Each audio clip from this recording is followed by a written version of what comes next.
Hi guys, welcome to I dream. నేను మీ Chanakya. Big boss 8లో కూడా మరి అయితే థర్డ్ వీక్లో అయితే ఎలిమినేట్ అయిపోయిన అభయ్ గారు ఇప్పుడు మనతో పడుతున్నారు. మరి వచ్చిన దానికి కారణాలు ఏంటో ఆయన అడిగి తెలుసుకున్నాం. Abhay bro, hi hi. ఎలా ఉన్నావు? Super super. బయటకు వచ్చినా కానీ నీలో ఉన్న ఆ తేజస్సు, హ్యాపీనెస్ మాత్రం తగ్గలే. ఏంది కారణం? ఏంది అంటే ఏం లేదు, నేను ఏదున్నా లైఫ్లో ఒక ఎక్స్పీరియన్సే, దాని నుంచి నేర్చుకొని ముందుకు పోవాలన్న మెంటాలిటీ డలింగ్ అది. సో వచ్చినాం, బయటకు వచ్చినాం, వాట్ ఎవర్ జరిగింది ఏదో జరిగింది, ఏమవుతుంది దాని నుంచి ఏం నేర్చుకోవచ్చు అన్న ఒక మైండ్ సెట్తో వచ్చేసిన అంతే. తెలుగు బిగ్ బాస్ చరిత్రలో ఇప్పటి వరకు ఎవరికి రాని అనూహ్యమైన పరిణామం నీతో వచ్చింది. రెడ్ కార్డ్ అనేది ఎలా ఉంటుందో కూడా తెలియదు. లాస్ట్ టైం అయితే ఎల్లో కార్డ్ చూసినాం, కానీ నీ వల్ల రెడ్ కార్డ్ అనేది ప్రేక్షకులు అందరూ చూసినారు. ఆ రెడ్ కార్డ్ చూడగానే నీకేమనిపించింది? అంటే రెడ్ కార్డ్ అనేది జనరల్లీ చాలా డేంజర్ కదా. రెడ్ అంటే అది ఏదో ఫిజికల్ డ్యామేజ్కో, ఫిజికల్ వైలెన్స్కో, అమ్మాయిలతో అసభ్యంగా బిహేవ్ చేసినందుకో, ఇట్లాంటి వాటికి ఇచ్చుంటే ఇంకా పెద్ద ఇంపాక్ట్ ఎక్కువ ఉండేదని అనిపించింది. ఎందుకంటే నేను వరుసగా 3 వారాలు తిట్టుకుంటూనే వెళ్ళిన తర్వాత, నాకు వార్నింగ్ ఇచ్చిన తర్వాత కూడా నేను అట్లే బిహేవ్ చేస్తే నాకు ఇచ్చి ఉంటే ఎస్ అని అనిపించేది. కానీ నాకు వార్నింగ్ రాలే అన్న బాధ ఉంది కదా, దానివల్ల మరీ రెడ్ కార్డ్ ఇచ్చేంత ఏం చేసినా అని నాకు అదొక్కటి కొంచెం డిసప్పాయింట్ అయినా. ఎగ్ టాస్క్లో అయితే సో మీరు చేసింది, మీరు నార్మల్గా వర్బల్గానే అంటే, సో చేతులతో డ్యామేజ్ చేసింది కానీ లేకపోతే వైలెంట్గా ఆడింది పృథ్వీ. ఎట్లా నూకిరు తెలుసా బ్రో, ఒక్కొక్కరిని ఆడోళ్ళనే నూకేస్తున్నారు ఇట్లా మొత్తం. ఏది మన బియ్యం సంచులు ఇసిరేస్తున్నారు. అవి ఎవరికి ఎందుకు కనవాలనే నాకు అర్థమవుతలేదు. నిఖిల్ కూడా అట్లే ఆడాడు కదా. నిఖిల్ నూకేస్తే నిఖిల్ గాని పిలిచి దగ్గర పిలిచి, నీకేమైందిరా, అందరినీ నువ్వే తిడతావు కదరా, నువ్వెందుకు కంట్రోల్ తప్పుతున్నారు అని కూడా మీద చేసి మరీ మాట్లాడాను నిఖిల్తో. ఎందుకనంటే లేదు మమ్మ నాకు అని మళ్ళీ నార్మల్గా ఆడడం స్టార్ట్ చేసిండు. బట్ నాకు కొన్ని నచ్చలేదు. అంటే నువ్వు ఎంత గేమ్ ఆడుకో, సింపుల్ థింగ్ ఏంటంటే ఇద్దరు ఆడవాళ్ళు వచ్చినా వాళ్ళని ఇట్లా చేతులు పెట్టి ఆపేంత స్ట్రెంత్ పృథ్వీకి ఉన్నప్పుడు నూకేయాల్సిన అవసరం లేదు కదా. కానీ ఇక్కడ ఏంటంటే మెయిన్ గా, సో అక్కడ అంత జరిగినా కానీ అక్కడ శనివారం జరిగిన ఎపిసోడ్ లో అయితే నాకు సార్ పృథ్వీది అసలు హైలైట్ చేయలేదు, మీది మాత్రం హైలైట్ చేశారు. ఎందుకు? దీని వెనకాల ఏమనిపించింది? నేను నిజంగా దానికే ఫీల్ అవుతున్నా. నాకు వార్నింగ్ బెల్ ఇవ్వకుండా, నేను చేస్తుంది మిస్టేక్ రా నాకు చెప్పకుండా, నేనైతే పెద్ద మేధావిని అయితే కాదు కదా, నేను తప్పు చేస్తున్నాను తెలవడానికి. ఒక హంగర్లా, బాధలా, గేమ్ ఓడిపోయిన దాంట్లో మనం ఎన్నో మాట్లాడతాం. వన్స్ మనం మిస్టేక్ చేసినప్పుడు ఒక్కసారి నువ్వు పిలిచి నాకు వాళ్ళు చెప్పుంటే డెఫినెట్గా నేను అది రిపీట్ చేయకపోయాను. ఆ మాత్రం సెన్సెస్ అయితే నాకు ఉన్నాయి. మాట్లాడుతున్నప్పుడు ఏం మాట్లాడడం తెలియకపోయినా ఇది తప్పుడు అని తెలిసినాకైతే ఆపుకునే సెన్సెస్ అయితే నాకు ఉన్నాయి. సో డెఫినెట్గా చెప్పు ఉంటే అది రాకపోయేది. కానీ వాళ్ళు పోర్ట్రే చేసిన విధానం కొంచెం నేను ఫీల్ అయ్యాను. ఎందుకంటే రెడ్ కార్డ్ అనేది చాలా ఎక్కువ, దాంట్లో నాకంటే దారుణంగా ఆడిన వాళ్ళు ఉన్నారు. వాళ్ళని వదిలేసి నాకెందుకు ఇచ్చారన్నది ఒక నేను బాధ. కానీ హ్యాపీయెస్ట్ థింగ్ ఏంటంటే నా గురించి ప్రేరణ, యష్మి ఇద్దరు లేచి నిలబడి మాట్లాడినారు. వాడంతా డేంజర్గా ఏం చేయలేదు. నాకు అది చాలా బాగా అనిపించింది. అంటే ఏంటంటే, సో లోపల ఉన్నప్పుడు వీళ్ళు నా వాళ్ళు రా అని అనుకున్న వాళ్ళు బయటకు వచ్చేటప్పటికి అరే ఏంట్రా ఇది అని అనిపించిన సందర్భంలో ఉన్న కంటెస్టెంట్స్ ఎవరు? నిజంగా వీళ్ళు నా వాళ్ళు అనుకున్న తర్వాత వీళ్ళు ఇట్లా మాట్లాడుతుర్లేదురా అని ఫీల్ అయింది మా 3 ఫ్రెండ్సే, నిఖిల్, పృథ్వీ, సోనియా అనే. గేమ్లో ఒక రకంగా ఉంటారు, గేమ్ బయట కూడా. అందుకు 2 రోజులు వాళ్ళతో మాట్లాడలే కూడా నేను. 2 డేస్ ఎగ్ టాస్క్లో వాళ్ళతో మాట్లాడకపోతే నిఖిల్ గారికి అర్థమైంది. వచ్చిన పర్సనల్గా అడిగింది, ఏమైందిరా అంటే, నేను ఫీల్ అయినారా, మీరు ముందు వారం అంతా నీతులు చెప్పి ఇప్పుడు మీరే వైలెన్స్ ఆడుతూ ఉంటే నా దోస్తులుగా నాకు నచ్చట్లేదురా అది. అందుకే నేను మీ దగ్గరకు వచ్చి ఫేక్గా నవ్వలేక నేను నా రూమ్లోకి వెళ్ళి బయటకు రాలేదురా. ఇన్ని రోజులలో రూమ్లో నేను అంతసేపు ఎప్పుడు ఉండలేదురా అని చెప్పిన. ఆ తర్వాత ప్రేరణ, యష్మి ఎంత కన్సర్న్ చూపించినా నేను అది రియలైజ్ అయినా. బట్ ఎక్కువ వాళ్ళతో ఉండలేకపోయినా, టైం స్పెండ్ చేయలేకపోయినా. Seriously miss them. వాళ్ళిద్దరు అబ్బా స్వీట్ హార్ట్స్ వాళ్ళిద్దరు మాత్రం. అండ్ ఇంకోటి ఏంటంటే, సెల్ఫ్ నామినేటెడ్ అనేది మీరు అయ్యారు.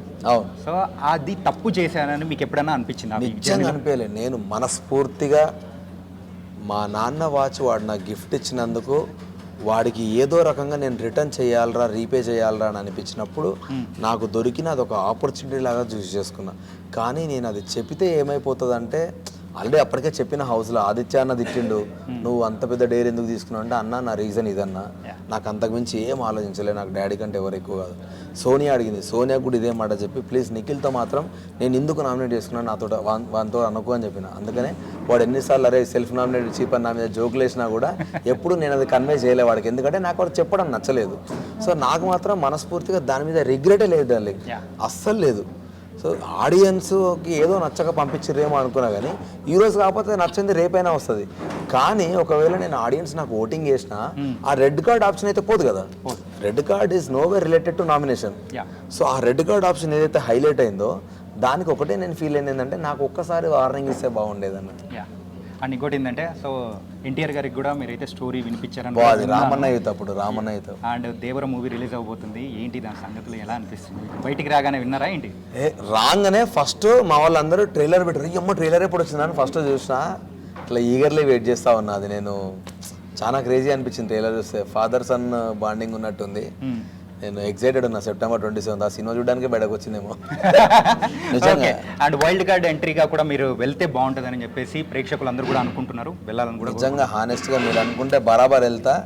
ఏవైతే నేను ఆడలేకపోయినా లేకపోతే నేను ఇట్లా చేసినాను అన్నారో అవి రిపీట్ కావు, ఫినాలే దాకా బయటకు రాను, ఇదైతే నా గ్యారంటీ. తెలుగు బిగ్ బాస్ చరిత్రలో ఇప్పటి వరకు ఎవరికి రాని అనూహ్యమైన పరిణామం నీతో వచ్చింది. రెడ్ కార్డ్ అనేది ఎలా ఉంటుందో కూడా తెలియదు. లాస్ట్ టైం అయితే ఎల్లో కార్డ్ చూసినాం కానీ నీ వల్ల రెడ్ కార్డ్ అనేది ప్రేక్షకులు అందరూ చూసినారు. ఆ రెడ్ కార్డ్ చూడగానే నీకేమనిపించింది?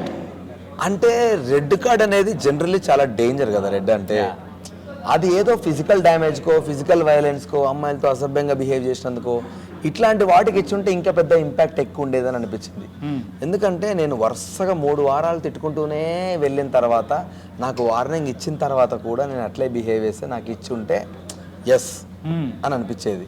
కానీ నాకు వార్నింగ్ రాలే అన్న బాధ ఉంది కదా, దానివల్ల మరీ రెడ్ కార్డ్ ఇచ్చేంత ఏం చేసినా అని నాకు అదొక్కటి కొంచెం డిసప్పాయింట్ అయినా.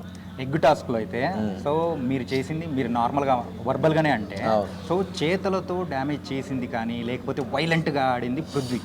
అందరూ అన్నారు పృథ్వీ కానీ చూసిన తర్వాత మీకు ఎట్లా నూకిరు తెలుసా బ్రో, ఒక్కొక్కరిని ఆడోళ్ళనే నూకేస్తున్నారు ఇట్లా మొత్తం. ఏది మన బియ్యం సంచులు ఇసిరేస్తున్నారు, అవి ఎవరికి ఎందుకు కనవల్లే నాకు అర్థమవుతలేదు. ఈవెన్ నిఖిల్ కూడా అట్లే ఆడాడు కదా. నిఖిల్ నూకేస్తే నిఖిల్ గాని పిలిచి దగ్గర పిలిచి నీకేమైందిరా, అందరినీ నువ్వే తిడతావు కదరా, నువ్వెందుకు కంట్రోల్ తప్పుతున్నారా అని కూడా మీద చేసి మరీ మాట్లాడాను నిఖిల్తో. ఎందుకనంటే లేదు మమ్మ నాకు అని మళ్ళీ నార్మల్గా ఆడడం స్టార్ట్ చేసిండు.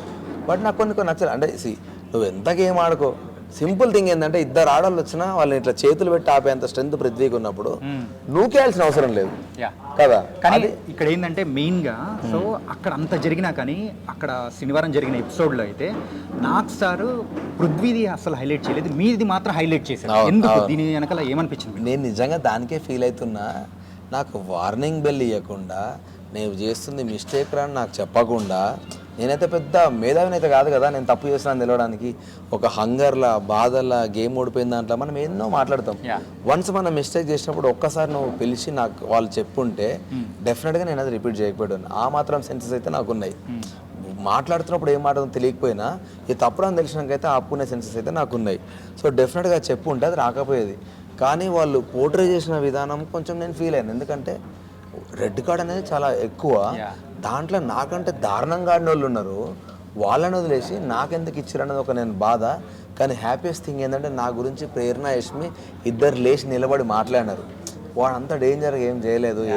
నాకు అది చాలా బాగా అనిపించింది. ఆల్ ద బెస్ట్ అన్న. Thank you bro, thank you so much, thank you. So guys అదనమాట మరి అబ్బాయి గారి ఇంటర్వ్యూ. మరో ఇంటర్వ్యూతో మళ్ళీ కలుద్దాం. అంతవరకు take care. This is your channel.